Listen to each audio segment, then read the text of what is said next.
There are decades where nothing happens, and there are weeks where decades happen. I don't know if that's a real quote, but it sounds cool.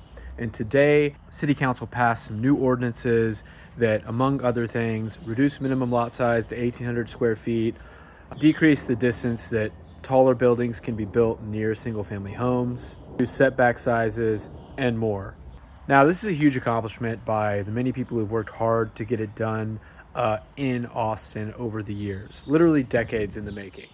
Then this guy on Twitter asked, why does Austin go so hard on housing when so many other progressive cities don't? And as somebody who grew up in Texas and is left leaning, progressive leaning, I think the answer that I can come up with, and I lived on the West Coast for a while. I'm actually in Seattle now. Uh, is when you grow up in the South, you kind of learn to be pragmatic and take your W's where you can. I think in a lot of these like progressive cities, there's two things going on. Either A, people actually don't want to help out with the housing problem as much as they let on. And B, I think there's a lot of people who want to let the perfect be the enemy of the good, and that they don't want to pass any laws that aren't, including every single thing that they might theoretically want under the sun.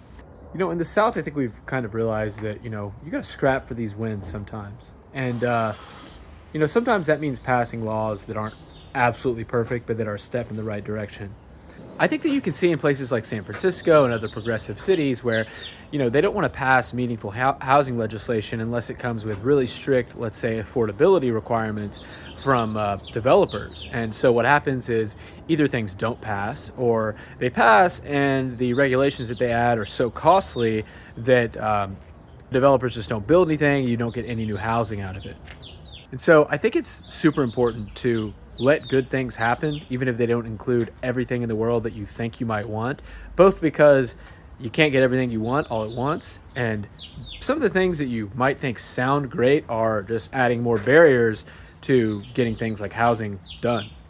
So yeah, Austin goes hard. We'll continue to go hard. And that's because we're pragmatic. We take our wins, when and where we can get them. We work hard to get them.